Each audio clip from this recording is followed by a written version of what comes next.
नमस्कार मित्रांनो, अशोक मामा या मालिकेच्या आजच्या भागात आपण असं पाहतो की भैरवी आता तिचं नवीन प्रोजेक्टचं काम जोमाने सुरू करते. ती हर्षला म्हणते की हे बघ, आपलं फर्स्ट टार्गेट आहे सगळ्यांची परमिशन मिळवणं. सो गव्हर्नमेंटमधल्या ऑफिसच्या सगळ्या माणसांच्या ओळखी काढा, पटापटा कामं करा, त्याशिवाय आपल्याला परमिशन मिळणार नाही आणि परमिशन मिळाली नाही तर आपलं काम सुद्धा सुरू होणार नाही. हर्षचं मात्र भैरवीकडे अजिबात लक्ष नसतं. ती सतत तिचं घड्याळ पाहत असते. आता भैरवी हे नोटीस करते आणि हर्षला म्हणते की हर्षा, तू ऐकतेस ना मी काय बोलते ते? यावरती हर्षा म्हणते ऑफकोर्स भैरवी, ऐकते मी. तर भैरवी जरा चिडूनच म्हणते ऑफकोर्स काय, अगं तू इकडे तिकडे बघतेस. हर्षा म्हणते काम डाऊन, अगं मी आत्ताच एकाची अपॉइंटमेंट घेतली, तो माणूस आला की नाही ते पाहत होते. तर भैरवी म्हणते अगं तू घड्याळ बघून काय होणार आहे हर्षा, अगं फोन कर, माहिती काढ, कम ऑन यार, एक एक सेकंद महत्वाचा आहे ग आपल्यासाठी, लवकर कामाला लागा. आता भैरवीने असं ओरडलेलं हर्षाला अजिबात आवडत नाही. ती भैरवीला म्हणते की भैरवी, अगं तू माझ्याशी एवढं मोठ्याने का ओरडून बोलतेस, अगं मी तुझी मैत्रीण आहे ना. भैरवी म्हणते नाही, मैत्रीण ऑफिसच्या बाहेर, इथे असं अजिबात नाही. मी टीम लीडर आहे आणि तू मला रिपोर्ट करतेस, सो प्लीज मला माझ्या पद्धतीने हा प्रोजेक्ट हँडल करू दे, तू तुझा जॉब कर. यावरती हर्षा म्हणते ओके ठीक आहे, I will do my job, असं म्हणत हर्षा तिथून निघून जाते. त्यानंतर आता आपण असं पाहतो इकडे संयमी रियांची वाट पाहत बसलेली असते. रियांश येतो, लगेच संयमी त्याला आडवी होते आणि त्याच्या हातामध्ये एक चिठ्ठी देते. रियांश म्हणतो हे काय? संयमी मात्र त्याच्याशी काहीच बोलत नाही. ती त्याला खुणवून सांगते की ती चिठ्ठी उघड आणि वाच. रियांश म्हणतो कमान यार, हे काय ना, मला तुमचं काहीच कळत नाही, तुझं काय चाललंय नक्की? संयमी परत त्याला एकदा खुणवून सांगते की तू ती चिठ्ठी वाचून दाखव. रियांशला मात्र काहीच कळत नाही. संयमी आता ती चिठ्ठी उघडते आणि त्याला वाचायला देते. आता रियांश ती चिठ्ठी वाचू लागतो. त्या चिठ्ठीमध्ये असं लिहिलेलं असतं की हाय रियांश, सो असं झालं की आमच्या घरात जे कार्टून आले आहेत ना, त्यांना आम्ही फर्स्ट डे नाईट आणि सेकंड डे नाईट 2 दिवस खूप घाबरवलं. आमच्या प्लॅन अकॉर्डिंगली ते खूप घाबरले. अनिश काकांनी पण आम्हाला हेल्प केली. आजोबांना हे सगळं कळाल्यावरती ते आम्हाला खूप ओरडले. राधाजी आणि केशवबा आजोबांची माफी मागितली. सो हे असं सगळं काही घडलं. तुला हे सांगायचं होतं, पण तुला माझ्याशी बोलायचं नाही ना, म्हणून चिठ्ठी लिहिली. आता हे सगळं वाचल्यावरती रियांश हसायला लागतो. संयमी मात्र तिथून जायला लागते. रियांश तिचा हात पकडतो आणि म्हणतो की आय नो संयमी, मला कळतं तुला काय म्हणायचं ते. संयमी मात्र त्याचा हात झटकते आणि तिथून गालातल्या गालात हसून निघून जाते. बिचारा हा रियांश त्या संयमीपासून लांब राहण्याचा प्रयत्न करतोय, पण संयमी बळच त्याला आता त्याच्या प्रेमात पाडायला बघते. असो, ह्या वयामध्ये हे असं होतंच. त्यानंतर आता संयमी घरी येते. राधावहिनी दरवाजा उघडतात आणि तिला म्हणतात काय ग, तुझे कान लय तिखट झालेत का? तर संयमी म्हणते कान तिखट, कान तिखट कसे असतील, काही बोलायचं का? राधावहिनी म्हणतात की बाई, कान तिखट असणे हा एक वाक्यप्रचार आहे मराठीचा, तुला मराठी शिकवणं म्हणजे दगडावर डोका पडण्यासारखं आहे. संयमी म्हणते मला ऐकू येतंय हा सगळं. राधावहिनी म्हणतात तेच, हा जो तुझा गुण आहे ना अंगातला, तो पहिला काढून टाक. हे असं चांगलं नसतं, चुरू चुरू दुसऱ्याचं बोलणं ऐकणं, टुकू टुकू पाहणं, मुलीच्या जातीला हे बरं दिसत नाही. संयमी म्हणते हो का, मग तुम्ही आमच्याबद्दल बोलू नका, तेही चांगलं नसतं. राधावहिनी म्हणतात की बाप्पा, आम्ही काय बोललो? संयमी म्हणते काय नाही बोलत मामी आजी, मी काही लहान नाहीये, मी इरा ईशान नाहीये की मला काहीच कळत नाही, आणि मी आजोबा पण नाहीये की इमोशनल होऊन तुमच्याशी नीट वागेल. मी खूप हुशार आहे आणि खूप जास्त प्रॅक्टिकल आहे आणि मला सगळं कळतं, ओके, असं म्हणत संयमी तिथून निघून जाते. तर पाठीमागून राधावहिनी म्हणतात की बाप्पा, ही नुसती शरीराने लांब नाही, हिची जबान पण लांब आहे. त्यानंतर इकडे इरा ईशान हे दोघं जण मस्ती करत असतात. तिथे संयमी येते आणि ती मनातल्या मनातच हसत असते. आता इरा ईशान तिथून मस्ती करत निघून जातात. पुढे संयमी डॉरमधून एक वही काढते आणि त्यावरती आय लव्ह यू असं लिहिते. त्यानंतर आता आपण असं इकडे पाहतो की इकडे भैरवीच्या ऑफिसमधले एम्प्लॉईज भैरवीला आज काय काय काम केलं, कुठपर्यंत प्रोसेस झाली, ह्या सगळ्या काही अपडेट्स देत असतात. भैरवी म्हणते आणि रिक्रुटमेंटचं काय झालं, असं म्हणत आता ती पाहते की समोर हर्षच नाही. ती आता फोन करते आणि ते शिपायाला सांगते की गोंजाळे, हर्षाला आत पाठवा. हर्षा मात्र आत येत नाही. परत एकदा भैरवी आता रागातच फोन लावायला लागते. तितक्यात हर्षा येते आणि म्हणते अगं भैरवी, डायरेक्ट मला फोन करायचा ना, गोंजाळ्यांना कुठं सांगत बसलीस? भैरवी म्हणते रिक्रुटमेंटचं काय झालं, माणसं वाढवायची आहेत ना, काम कधी होणार आहे, वेळेवर व्हायला हवं ना. हर्षा म्हणते आय नो. तर भैरवी रागातच म्हणते अगं सकाळी एक जण भेटायला येणार होता असं म्हणाली होतीस ना, त्याचं काय झालं? आता हे असं म्हटल्यावरती हर्षाला जरा अपमान झाल्यासारखं वाटतं. हर्षा म्हणते अगं ऑलरेडी माझं बोलणं झालंय, तू तुझ्या कामात गडबडीत होतीस ना म्हणून पाठवलं नाही, आत्ता बोलू का त्यांना? भैरवी म्हणते हो प्लीज लगेच बोलो. पुढे हर्षा बोंजाळेंना म्हणते की भोंजाळे, बाहेर जे बसलेले आहेत ना त्यांना आतमध्ये बोलवा प्लीज.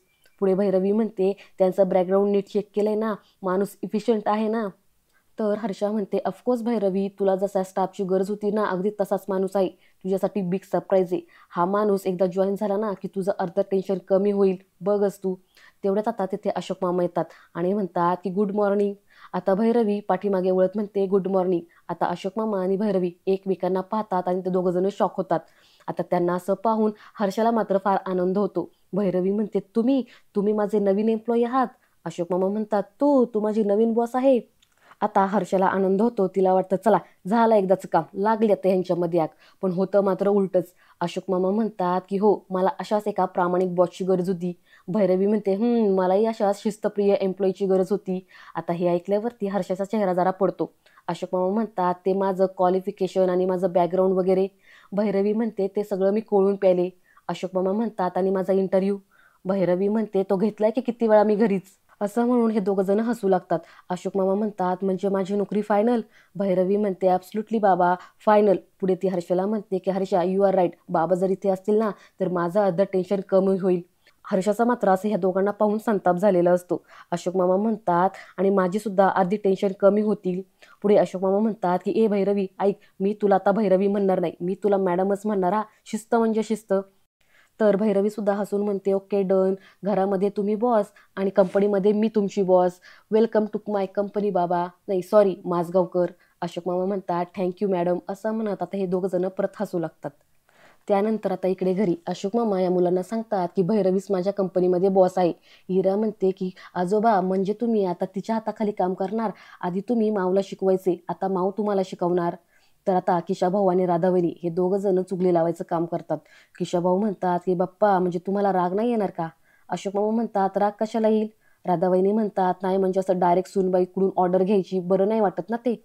अशोक मामा म्हणतात काय हरकत आहे, मी वयानं मोठा आहे म्हणजे जगातल्या सगळ्याच गोष्टी मला समजतात असं काही नाहीये. तरुण पिढीकडून सुद्धा शिकण्यासारखं बरंच काही आहे आणि ते मी शिकणार. राधावहिनी म्हणतात नाही नाही पण असं साऱ्या लोकांसमोर. अशोक बाबा म्हणतात मग काय झालं, 4 गोष्टी मला येत नाहीत त्या भैरवीला येतात, मला हे मान्य करायला अजिबात लाज वाटत नाही. संयमी म्हणते की आजोबा तुम्ही खूप वेगळे आहात. अशोक मामा म्हणतात काय मला काय शिंग फुटली आहेत का. यावरती आता ईशा नीरा हसायला लागतात. संयमी म्हणते नाही चंदन आजोबा आम्हाला सतत म्हणायचे माझे केस काय उगाच पिकलेले नाही आहेत, मला अक्कल शिकवू नका, पण तुम्ही शिकायला एवढे उत्साही आहात. अशोक मामा म्हणतात काय असतं ना बेटा, बोट धरून शिकवणारा माणूस मिळायला भाग्य लागतं. भैरवी हुशार आहे आणि मी नशीबवान आहे की ती माझी बॉस आहे. त्यानंतर आता आपण असं पाहतो इकडे तुषार आणि अनिश हे दोघं जण गप्पा मारत असतात. तुषार म्हणतो की अनिश अरे काकांना भैरवीच्या ऑफिसमध्ये जॉब मिळाला ना, ग्रेट. अनिश म्हणतो ग्रेट काय, मुळात त्यांना काय गरज आहे जॉब करायची, त्यांनी हे जो जॉब करतायत ना ते मला अजिबात आवडलेलं नाही. आता आलोय ना मी, घेतली ना घराची जबाबदारी, मी कमवतोय भैरवी कमवते. तुषार म्हणते अरे हो पण ते जे काही कमवतात त्याने तुलाच मदत होणार आहे ना. अनिश म्हणतो मदत होईल का आणखीन काही होईल वेगळं काही माहीत नाही. तुषार म्हणतो म्हणजे तुला नक्की म्हणायचंय काय. अनिश म्हणतो त्यांनी या वयात अशी दगदग करायला नाही पाहिजे. ते जेव्हा ऑफिसमध्ये असतील तेवढ्या वेळात मुलं एकटी नाहीतर मामा मामी सोबत असतील. तुषार म्हणतो की अनिश अरे असं काय करतोयस, याआधी सुद्धा ते डिवोर्स काउन्सिलरकडे काम करतच होते ना. अनिश म्हणतो आय नो तो जॉब कसा होता, 10 to 5चा टायमिंग होता त्याचा.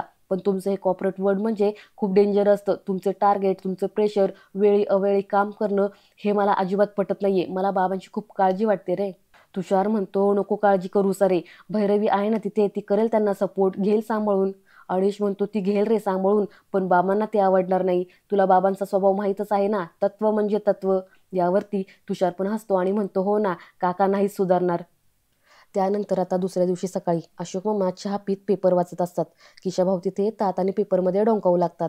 अशोक मामा म्हणतात काय. किशाभाऊ म्हणतात झाला का पेपर वाचून. अशोक मामा म्हणतात हो झाला वाचून, तुम्हाला विकायचं आहे का, हे घ्या जा विका, झालाय माझा पेपर वाचून.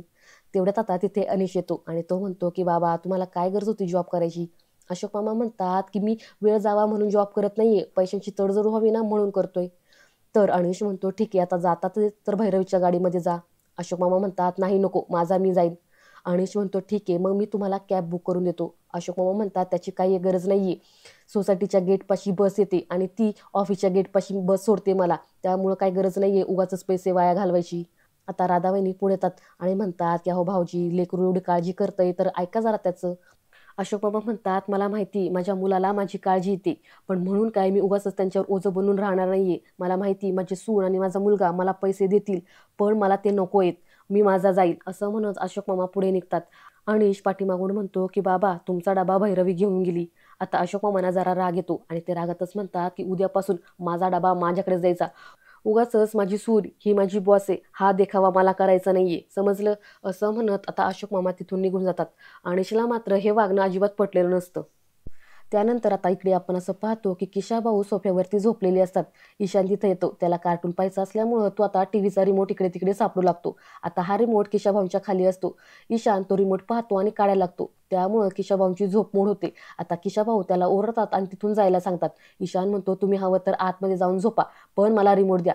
केशवभाऊ म्हणतात, कसं उलटं बोलतोस रे? आमच्या गावाकडे मला किती इज्जत आहे तुला माहिती का? माझ्या एका शब्दावरती पोराशी पळत येतात. मला काय पाहिजे आणि काय नको ते सगळं काय देतात, आणि तू माझ्याशी असं उलटं बोलतोयस. यावरती ईशान म्हणतो की हे बघा आजोबा, ते तुमच्या गावाला, हे मुंबई आहे, इथं असं काही नसतं. आम्ही मोठ्यांचं ऐकतो पण आणि त्यांना आदर पण देतो. पण जी मोठी माणसं आम्हाला सतत अशी घालून पाडून बोलतात ना, आमच्यावरती ओरडतात ना, आम्ही त्यांचं अजिबात ऐकत नाही.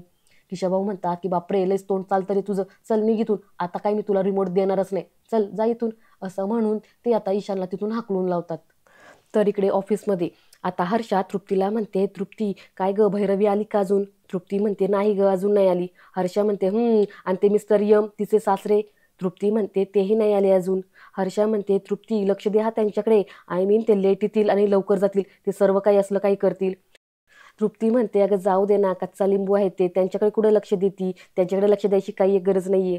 हर्षा म्हणते, अगं त्याचं असं आहे ना की भैरवी त्यांना किती आणि कसं फेवर करते ते आपल्याला मेन ऑफिसला सांगावं लागेल ना. तितक्यात आता तिथे अशोक मामा येतात आणि म्हणतात की सुप्रभात. पुढे येत ते म्हणतात की सॉरी हा, मला जरा 37 सेकंद यायला उशीरच झाला. त्यातली आता ही एम्प्लॉई उठते आणि म्हणते, एवढं काही नाही. अशोक मामा म्हणतात, असं कसं, वेळ मात्र पाळायलाच हवी ना, शिस्त म्हणजे शिस्त. चला चला, माझ्याकडे काय बघताय तुम्ही, कामाला सुरुवात करा, शिस्त म्हणजे शिस्त. असं म्हणत आता हे सगळेजण कामाला लागतात. आणि मित्रांनो, आजचा भाग इथेच संपतो. हा भाग तुम्हाला कसा वाटला ते मला कमेंटद्वारे नक्की कळवा. आणि पुढील भाग पाहण्यासाठी चॅनलला सबस्क्राईब करा. धन्यवाद.